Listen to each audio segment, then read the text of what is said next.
আপনার শিশু সন্তান নিরাপদ আছে তো, নাকি আপনার মনের অজান্তেই পাচার হয়ে যাচ্ছে? আজকের এই ভিডিওতে তেমনই একটি বিষয় আপনাদের সামনে উত্থাপন করলাম।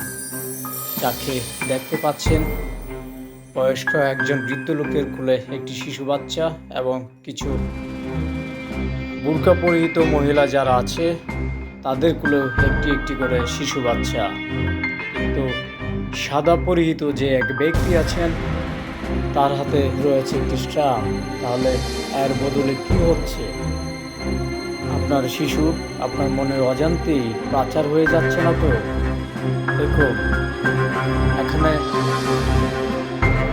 4টি শিশুকে, অবুঝ শিশুকে নিয়ে আসা হয়েছে এবং টাকার বিনিময়ে বিক্রি করে দেওয়া হবে। জানা নেই তাদের ভাগ্য কোথায় গিয়ে দাঁড়ায়। তো এভাবে পাঞ্জাবি পরা এবং পাচার হয়ে যাওয়া আমাদের দেশ থেকে। ব্যক্তিটির হাতে দেখতে পাচ্ছি একটি স্ট্যাম্প প্যাড এবং একটা স্ট্যাম্প। তাহলে কিসের আলামত এটা? যেখানে 4টি শিশু সন্তান এবং স্ট্যাম্প দিয়ে হাজির। আমরা জিজ্ঞাসাবাদ এক পর্যায়ে আমাদের জিজ্ঞাসাবাদের ফলে তারা আমাদের চোখের মুখে পড়ে যায়। বাস্তবিক বিষয়টা যদি আপনারা জানেন তাহলে আপনাদের গাও শিউরে উঠবে। কি হতে চলছে এখানে?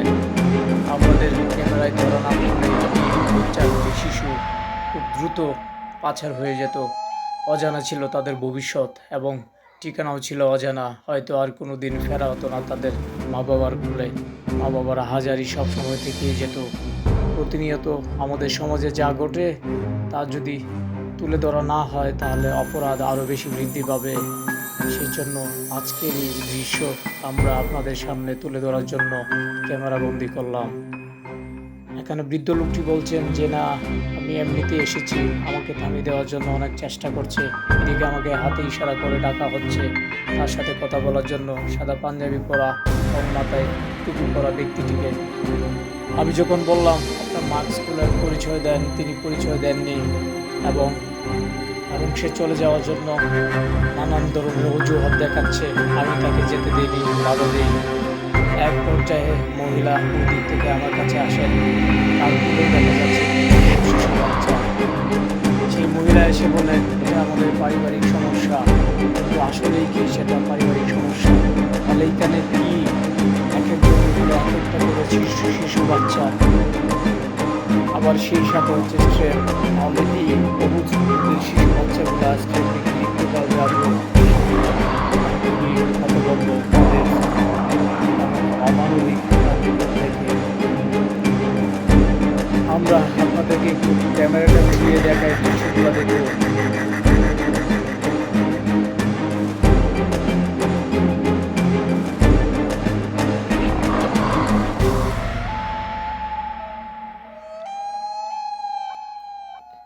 এক পর্যায়ে মহিলা অনেক অনুরোধ করেন তাদেরকে যেন আমি ভিডিও না করি এবং তাদেরকে যেন না আটকাই। আমি তাদের কথা না শুনে আমি ভিডিও করতে থাকি। সেই সাথে সেই পাঞ্জাবি পরা টুপি পরিহিত ব্যক্তিটিও আমাকে বলে ভাই আমাকে আর ভিডিও করবেন না। তারপরেও আমার ক্যামেরা তাদের দিকেই থাকে। দেখুন কি ভয়াবহ চিত্র। এই যদি হয় আমাদের সমাজের হাল, তাহলে আমাদের ছোট বাচ্চা যারা যারা আছে তাদের নিরাপত্তা কোথায়? দেখুন এক একজন এক এক জায়গায় দাঁড়িয়ে এক এক ধরনের কৌশল অবলম্বন করছে। আমরা আমাদের ক্যামেরা ঘুরিয়ে আমরা তাদের দিকেই দেখাচ্ছি আপনাদের।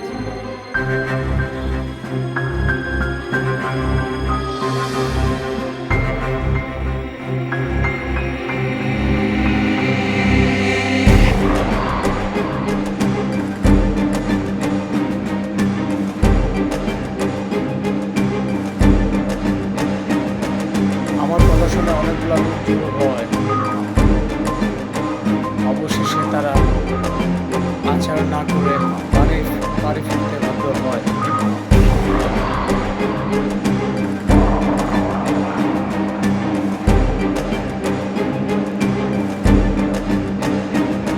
আজকের জন্য হয়তো বেঁচে গেল অনেক শিশুদেররা।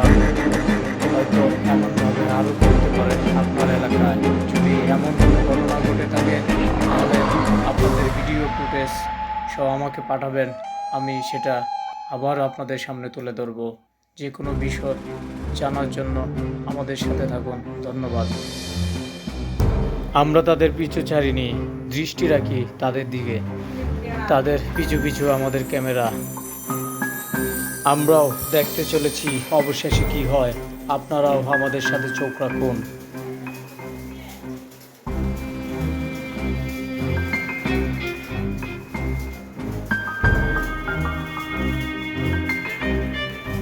আমরা কিছুক্ষণ পর দেখলাম মহিলাগুলা বাচ্চা নিয়ে অটোতে বসে আছে।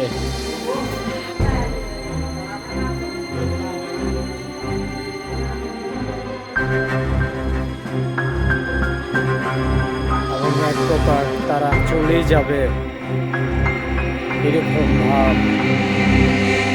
আমরা চোখ রাখছি চাপ তাদের দিকে, দেখবো অবশেষে কি হয়।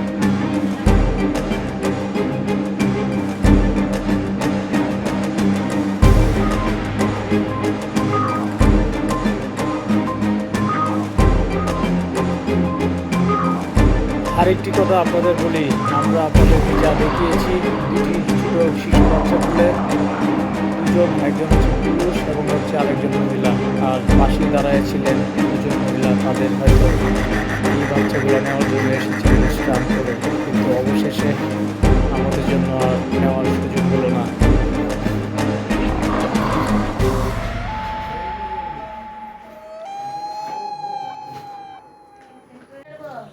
আমাদের তুপের মুখে পড়ে অবশেষে বাচ্চা না নিয়েই ফিরে গেলেন সেই চক্রগুলা। না জানি আবার কখন কোথায় গিয়ে দাঁড়ায়, কার মায়ের বুক খালি করার জন্য।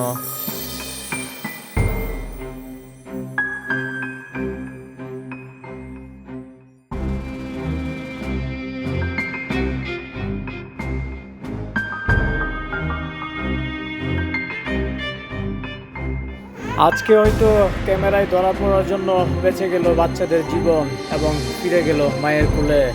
আর না হয় হয়তো চুরি হওয়া বাচ্চার জন্য শোনা যেত মায়ের কঠিন আহাজারি।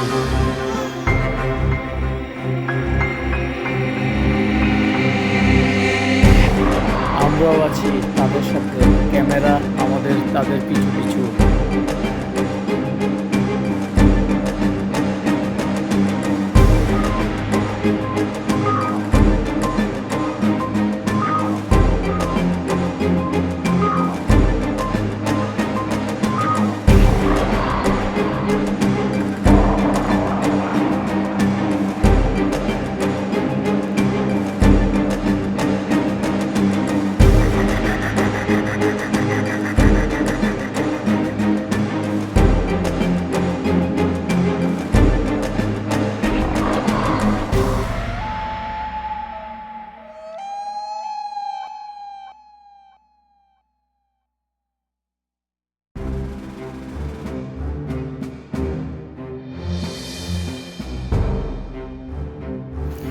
অবশেষে একটি দোকানে এসে পৌঁছলাম এবং স্থানীয় কিছু লোকজনদেরকে ডেকে তাদের কুকীর্তির কথা বলে গেলাম।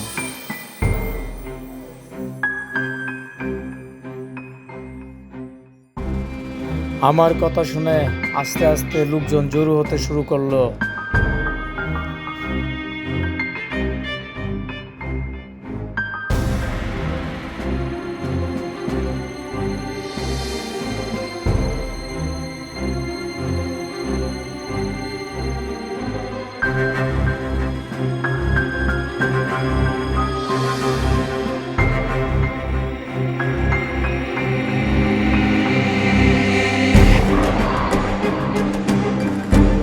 একে একে অনেকগুলা লোক শুরু হলো এবং তাদের বিষয়ে সবাইকে অবগত করছি তাদের কর্মকাণ্ডের জন্য। শুধু এখানেই শেষ নয়, 999-এ ফোন করে পুলিশকে ইনফরমেশন দেওয়া হলো। কিছুক্ষণের মধ্যেই আশা করি পুলিশ চলে আসবে। আমরা এই অপরাধী চক্রদেরকে পুলিশের হাতে দিয়ে তারপরেই এখান থেকে যাব। আমরা অপেক্ষা করব পুলিশের জন্য। আমরা এবং এলাকাবাসী যারা আছে সবাই তাদেরকে আমরা ঘিরে রেখেছি।